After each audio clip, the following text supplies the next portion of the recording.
Kemudian aspek orkestrasi. Ini adalah fundamental ekonomi yang sedang bergeser.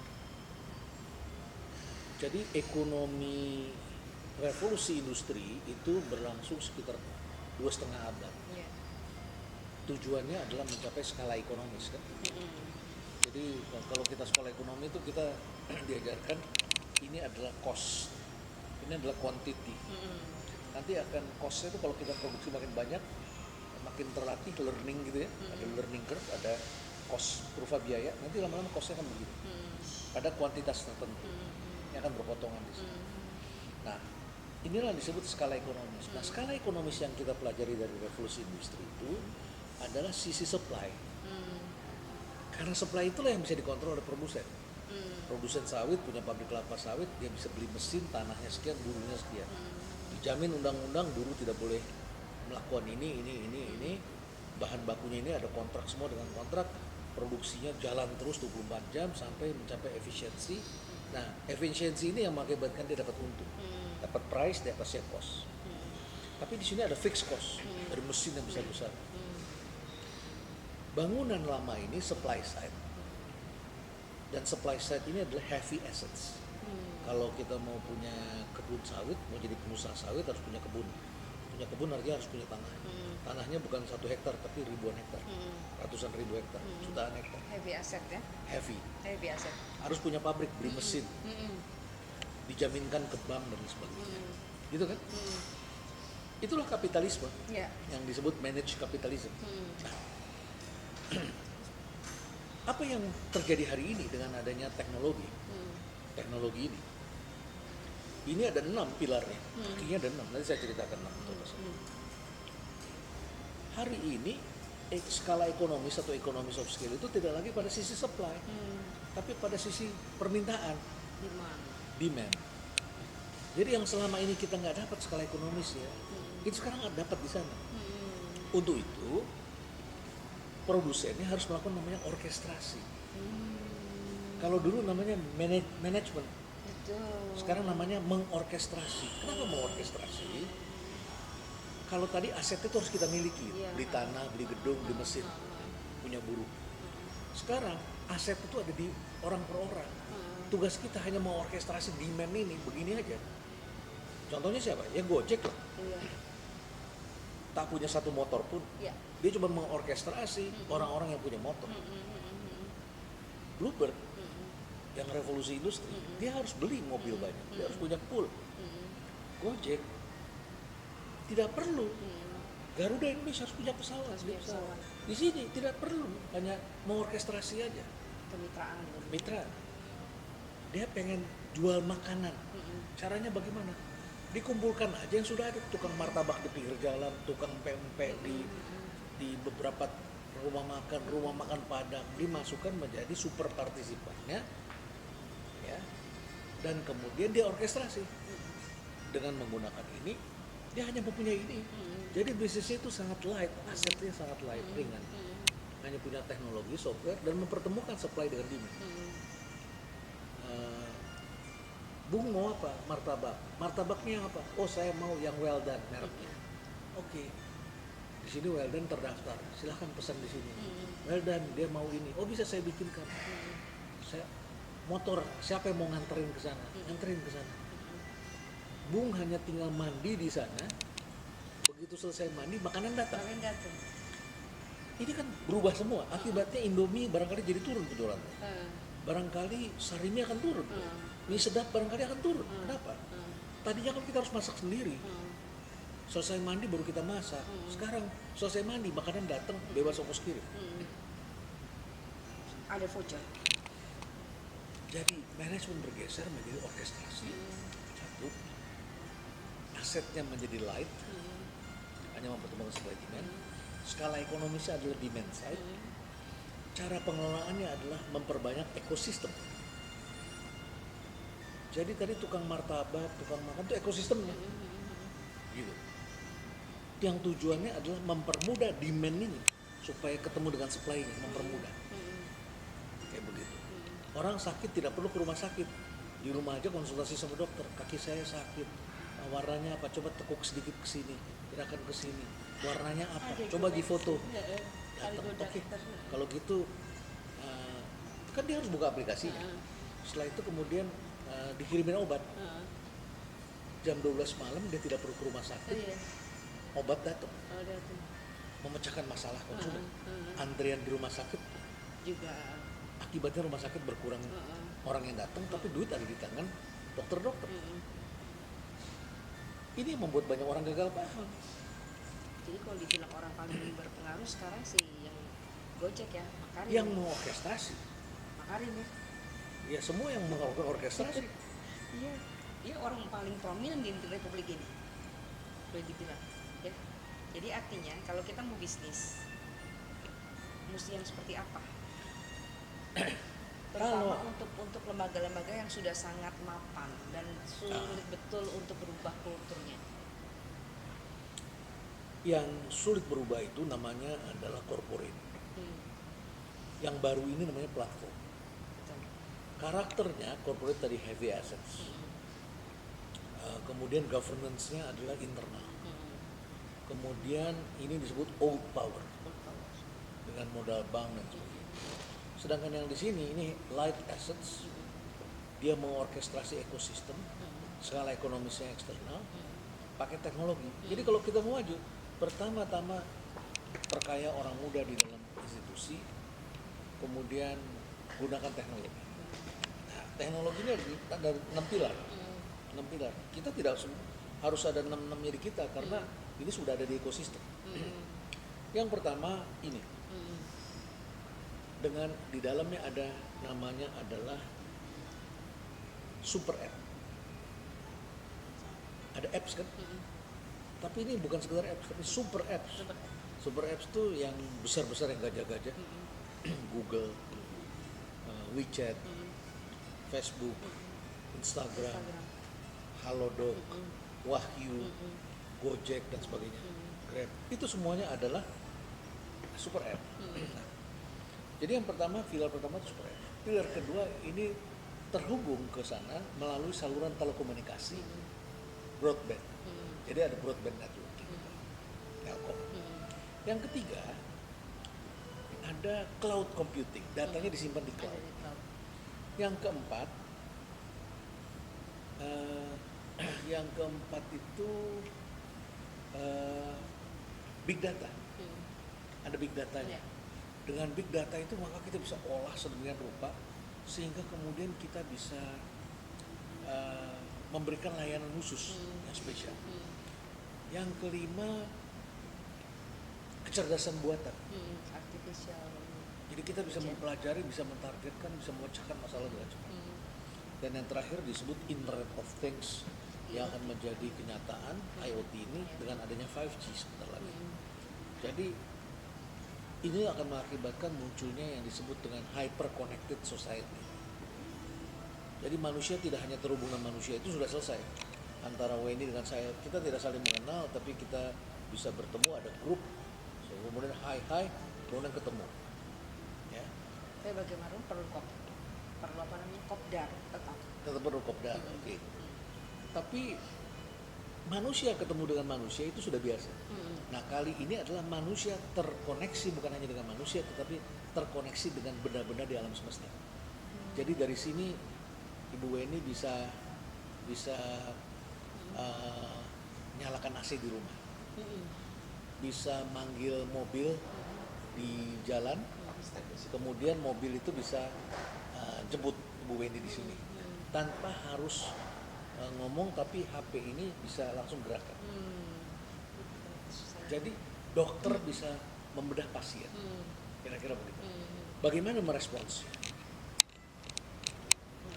Pertama kita harus gunakan teknologi juga. Jadi di pabrik kita tuh kita pakai sensor-sensor. Kemudian jangan lupa kita harus bergabung dengan super apps. Harus bergabung. Kalau nggak bisa. Ya. Sekarang apa yang nggak ada di super apps? Bank masuk ke situ, koran, majalah masuk ke situ, dokter masuk ke situ, pertanian masuk ke situ, seks masuk ke situ, prostitusi masuk ke situ, ya kan? Budaya masuk ke situ, hiburan, film, makanan, semua masuk ke situ, agama masuk ke sini. Orang belajar ngaji tadinya sama guru ngaji, sekarang belajar dari YouTube. YouTube. Belajar pakai jilbab, pakai kerudung YouTube. dari YouTube. Apa yang kuliah kampus? Iya. Sebentar lagi kampus-kampus barangkali ini visi saya. Jangan-jangan sebagian kampus akan berubah menjadi apa ya, teknologi park, akan menjadi tempat orang bermain, jadi hutan alam, hutan kota. Barangkali akan ada yang menjadi zoo, animal zoo barangkali. Segitu mengerikankah? Karena tidak diperlukan lagi tempat bertemu karena semua profesor terbaik di dunia sudah bisa dijangkau. Kapan itu kira-kira? Bisa 10 tahun, 5 tahun, 10 tahun lagi ke depan. Indonesia atau dunia? Tapi hari ini sudah mulai. Sudah mulai. Hari ini sudah mulai. Di luar negeri sudah dari 2 tahun, 3 tahun yang lalu. Masih kecil. Masih kecil di Indonesia. Saya sudah mengajar dunia online. Saya sudah punya murid barangkali 50.000, 100.000 di situ. Ya. Tapi itu masih kecil dibandingkan dengan jutaan orang yang kuliah. Tapi akan menjadi masif yang mengakibatkan kampus-kampus itu kosong barangkali 5-10 tahun nanti.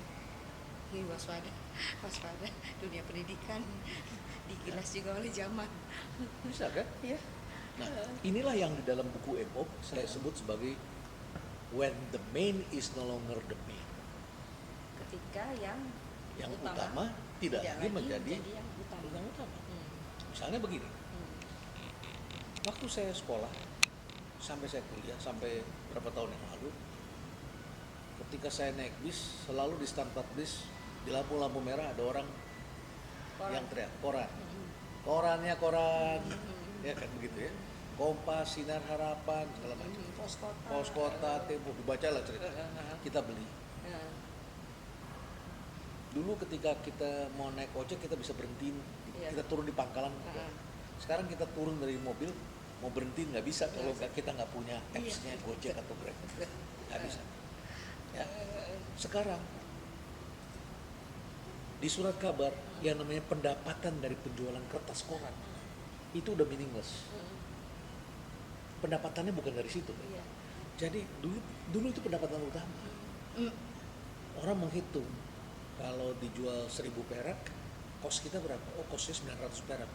Ya udah deh, kita punya 100.000 kali 100 lumayan, berapa juta satu hari. Dapat lagi dari iklan. Sekarang hari ini penjualan kertas koran tuh di dalam pendapatan kan semakin tidak ada artinya. Satu. Yang kedua, televisi. Televisi itu harus membuat konten setiap jam satu konten atau setengah jam sekali. Sementara YouTuber bisa bikin 15 menit satu minggu dan dapat uang 10 miliar satu bulan. Begitu ya. Sementara televisi sekarang kebanyakan kesulitan dapat dari iklan. Ya, berpindah. Kemudian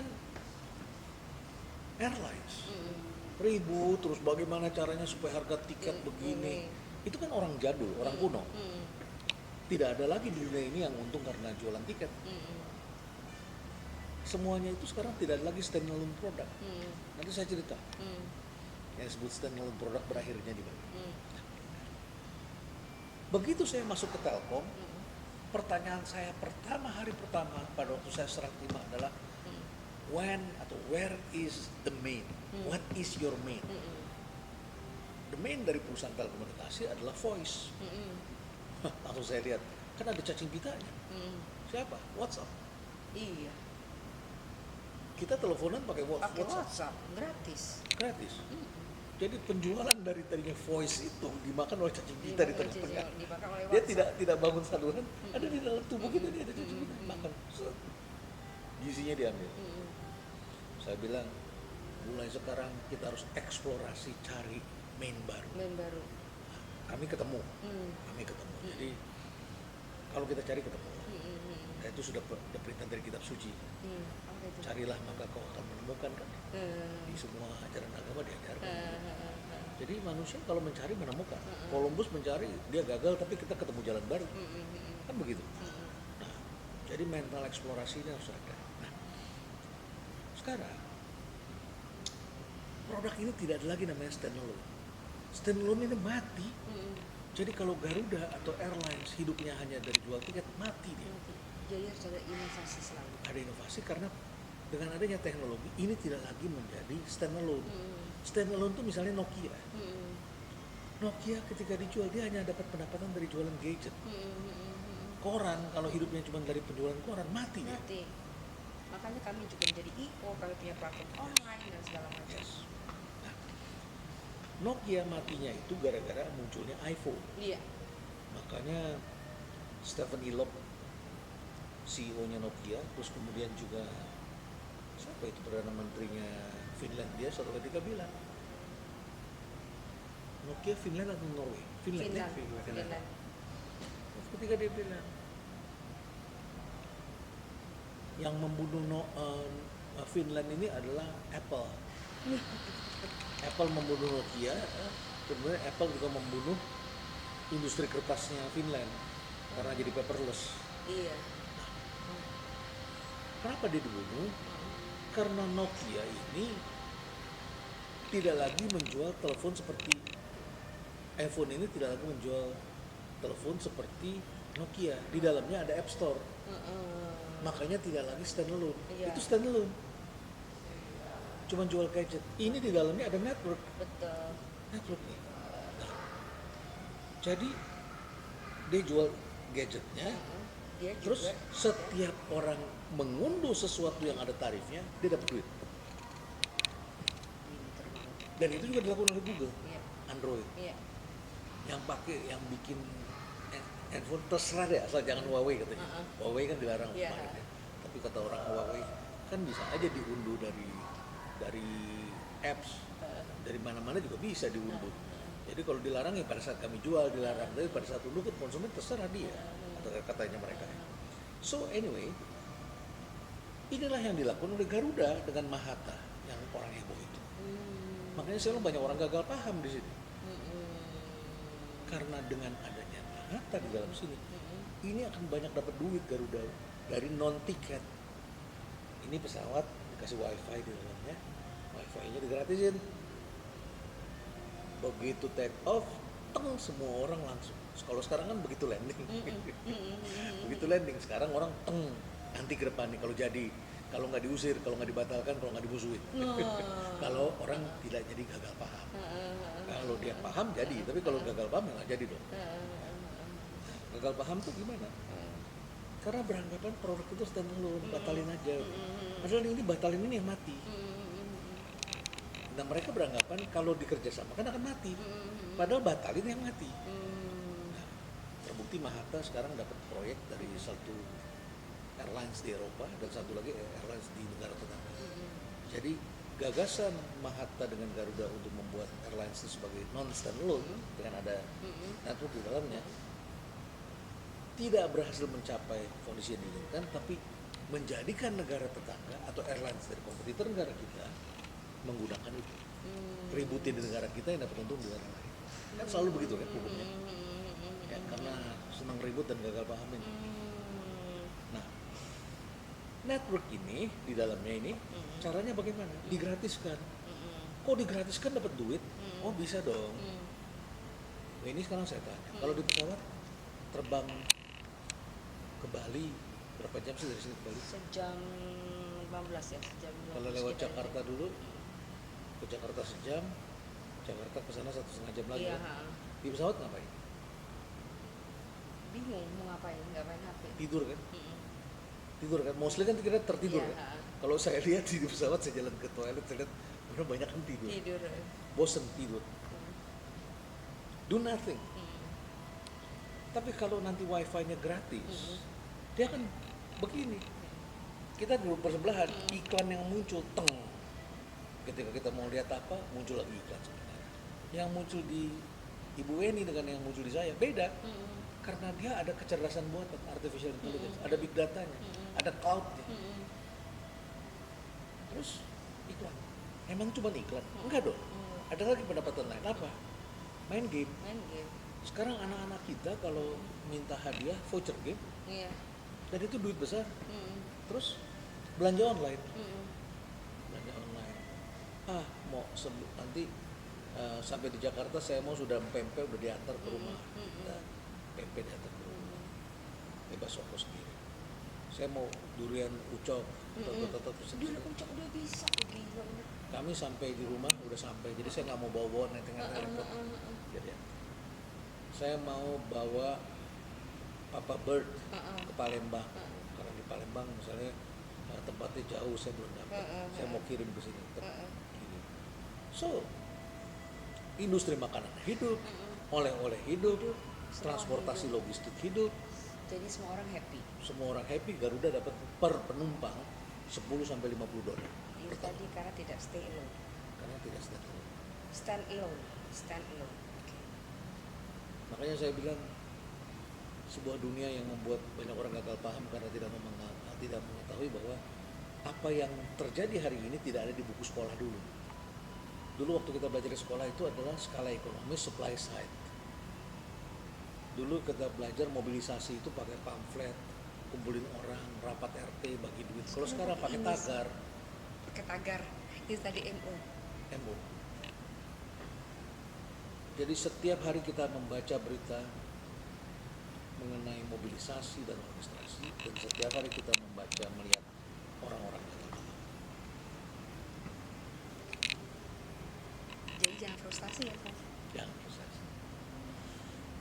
Jangan frustasi, oke. Harus riding the stream. Harus riding the Stream dan kenali tagar-tagarnya. Kenali tagar-tagar dan ikut larut dalam tagar-tagar. Sebaiknya kita mengendalikan, mengorkestrasi. Kitanya mengorkestrasi. Oke. Semoga makin sukses, sehat, panjang umur. Terima kasih Mbak Weni. Ya, sampai ketemu. Palembang makin bagus. Palembang makin bagus. Karena sentuhan Profesor Renald juga. Kita tahu lah itu ya.